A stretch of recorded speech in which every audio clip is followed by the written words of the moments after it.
Hello दोस्तों, स्वागत है आपका मेरे यूट्यूब चैनल अफजलॉजी में।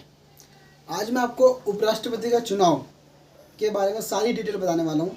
लास्ट टाइम मैंने कुछ बताई थी और कुछ बतानी है, ठीक है। सो उपराष्ट्रपति का चुनाव,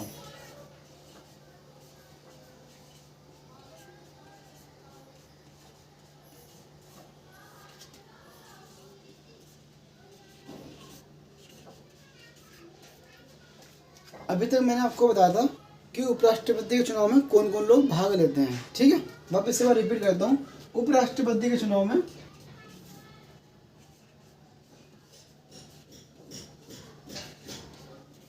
राज्यसभा के 233 प्लस 12 मेंबर वो जो मनोनीत किए जाते हैं, ठीक है, राष्ट्रपति के द्वारा।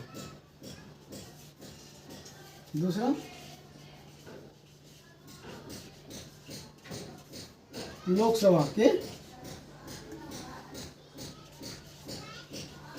543 प्लस 2 वो जो एंग्लो इंडियन है, जो राष्ट्र द्वारा मनोनीत किए जाते हैं, ठीक है। तो कुल मिला के कितने मेंबर हो गए हैं?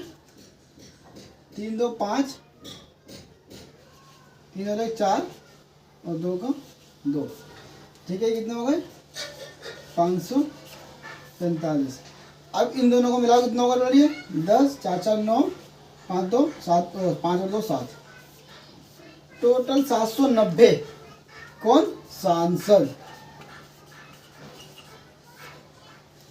राष्ट्रपति और उपराष्ट्रपति के चुनाव में जो फर्क है, मतलब जो मेन फर्क है वह है मेंबर का, वह है सांसदों का।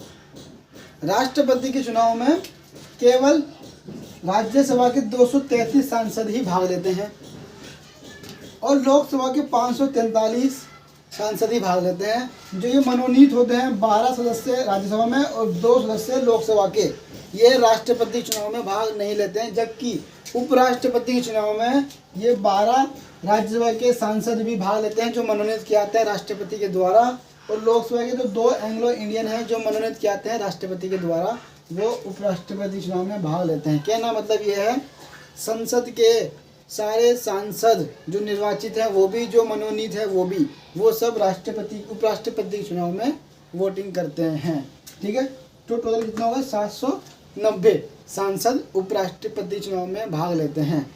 उपराष्ट्रपति का चुनाव जो है कौन जीत सकता है, मतलब बहुमत किसे मिलेगा? तो उपराष्ट्रपति चुनाव वही कैंडिडेट जीतेगा जिसे 50% प्लस 1 वोट मिली हो, यानी जितनी भी सांसद हैं उसका आधा प्लस 1। अब 790 का आधा करो, कितना आएगा? 90 का 45, है ना। इसका हम अगर आधा करते हैं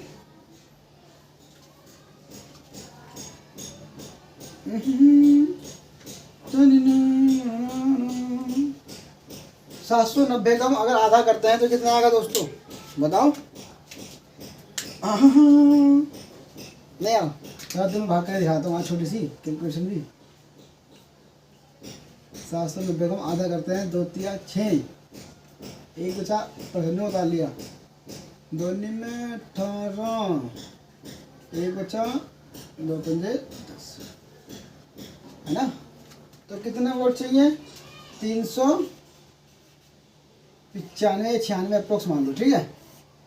जिस कैंडिडेट को 396 या 395 वोट मिल जाएंगे, यहाँ 395 तो आएगा, ठीक है। 395 यहाँ मिल जाएंगे वोट, प्लस 1 जोड़ दो उसके अंदर आप, तो कितने वोट चाहिए? 396 वोट, मतलब 396 सांसद अगर किसी एक कैंडिडेट को वोटिंग करते हैं अपनी, तो उनकी पहली पसंद कोई उपराष्ट्रपति बना दिया जाता है, ठीक है। देखो ये जो मैथमेटिक कैलकुलेशन थी जो मैं आपको बता रहा हूँ, अभी अंदर क्या बताऊंगा मैं। फिलहाल दोबारा समझाता हूँ आपको। उपराष्ट्रपति के चुनाव में संसद के सभी सांसद, जिसमें निर्वाचित सांसद और जिसमें मनोनीत सांसद, सभी सांसद भाग लेते हैं उपराष्ट्रपति के चुनाव में। जबकि राष्ट्रपति के चुनाव में केवल निर्वाचित सदस्य ही भाग लेते हैं, मनोनीत सदस्यों को अधिकार नहीं है राष्ट्रपति चुनाव में वोटिंग करने का। क्लियर है? राष्ट्रपति के चुनाव उपराष्ट्रपति के चुनाव में 790 सांसद वोटिंग करते हैं, ठीक है। और उपराष्ट्रपति चुनाव वही जीतता है जिसे आधी प्लस एक सीट फालतू मिली हो, वोटिंग मिली हो, लाइक 396 वोट जिस भी कैंडिडेट को मिल जाएंगे उन्हें उपराष्ट्रपति पद के लिए दावेदार माना जाएगा। क्लियर है चीज़, है ना। चलिए अब बात करते हैं, क्लियर होगी ना। अब हम बात करते हैं आगे।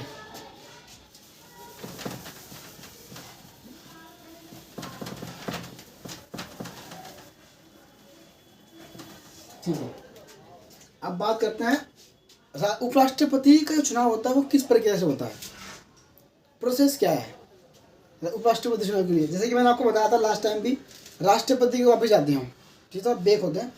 राष्ट्रपति के चुनाव में एक प्रणाली थी, एकल संक्रमणीय मत प्रणाली के माध्यम से उपराष्ट्रपति और राष्ट्रपति दोनों का चुनाव होता है।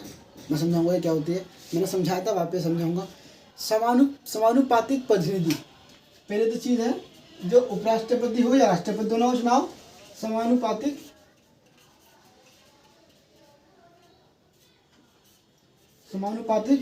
प्रतिनिधित्व।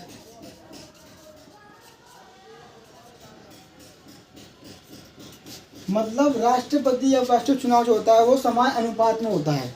जो प्रतिनिधि मतलब जो उपराष्ट्रपति या राष्ट्रपति पद का दावेदार वो प्रतिनिधि होता है, ठीक है। और समानुपाती मतलब इनका जो चुनाव होता है, वोटिंग होती है, इसमें समान अनुपात में वोटिंग होती है। समान अनुपात का मतलब ये है कि जितने भी सांसद हैं वो सब क्या करेंगे, जितने भी कैंडिडेट उपराष्ट्रपति या राष्ट्रपति पद के लिए खड़े हैं उन सबको वन बाय वन वोटिंग करेंगे। ये होती है समानुपातिक, ठीक है। इसमें डायरेक्ट वोटिंग, जैसे कि मैं हूँ, मैंने वोट डाला, एक सपोज करो लोकसभा का चुनाव है, मेरा अधिकार है वोट डालने का, तो मैं क्या करूँगा, 4 पार्टी हैं, किसी एक को वोट दूंगा, तो ये मेरा डायरेक्ट चुनाव है, ये समानुपातिक नहीं है, ठीक है। लेकिन उपराष्ट्रपति में क्या होता है, यहाँ पे हर एक कैंडिडेट को, जो दावेदार होते हैं उनमें हर एक कैंडिडेट को वोट डालनी होती है, बताऊँगा आगे, ठीक है। समानुपातिक पद्धति का यूज़ किया जाता है। और जो वोटिंग होती है वो वोटिंग होती है एकल संक्रमणीय मत प्रणाली के माध्यम से वोटिंग होती है, ठीक है।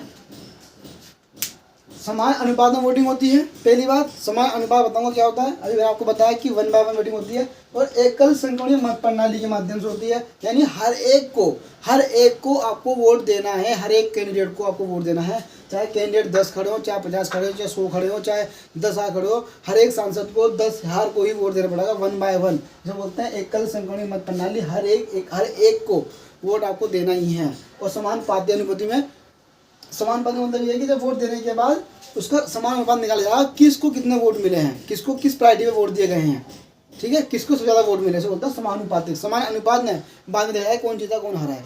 क्लियर है, इस चीज़ को ध्यान रखनी है ना। चलिए ये क्लियर हो गया। अब बात करते हैं इंपॉर्टेंट बात जो है, प्रोसेस क्या है। ये मैं यहीं तो वीडियो रोक दूँ, ज़्यादा बड़ी हो जाएगी ना, ये तो रोकते हैं वीडियो को, वापस से बार रिपीट करते हैं, ठीक है, ताकि समझ में आ जाए।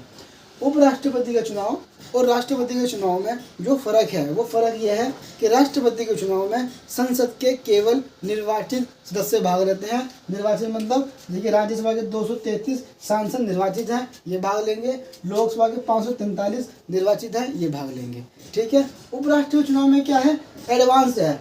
जो 12 सदस्य मनोनीत किए गए हैं राज्यसभा में राष्ट्रपति द्वारा, वो भी भाग लेंगे राष्ट्रीय चुनाव में। और लोकसभा में 2 एंग्लो इंडियन जो मनोनीत किए गए राष्ट्रपति के माध्यम से, वो भी भाग लेंगे। तो टोटल मिला के आपके 790 सांसद होते हैं, जिसे भी 790 का आधा प्लस 1 वोटिंग मिल जाएगी, वो उपराष्ट्रपति पद के लिए दावेदार माना जाएगा। सिंपल सा मेथड ये है, ठीक है। उसके बाद राष्ट्रपति या उपराष्ट्रपति दोनों का चुनाव एक ही माध्यम से होता है, एक ही सिस्टम प्रणाली से होता है, ठीक है। उपराष्ट्रपति हो या उपराष्ट्रपति हो, दोनों को समानुपातिक पद्धति के माध्यम से एकल संक्रमणीय मत प्रणाली का इस्तेमाल करके ही वोटिंग की जाती है।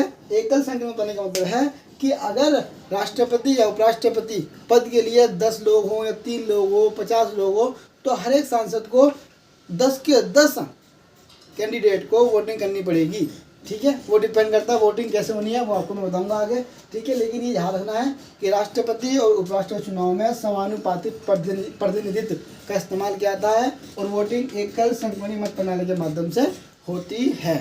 क्लियर है, कोई डाउट नहीं है। अब छोटी सी एक चीज़ बतानी है मुझे, लेकिन मैं अगर बताऊंगा आपको वीडियो काफ़ी बड़ी हो जाएगी, लेंथी हो जाएगी, फिर आप वीडियो देखोगे नहीं, आपको समझ नहीं आएगा। तो इससे अच्छा है कि वीडियो कम बनाया जाए और ज़्यादा समझा जाए। ठीक है दोस्तों, थैंक यू।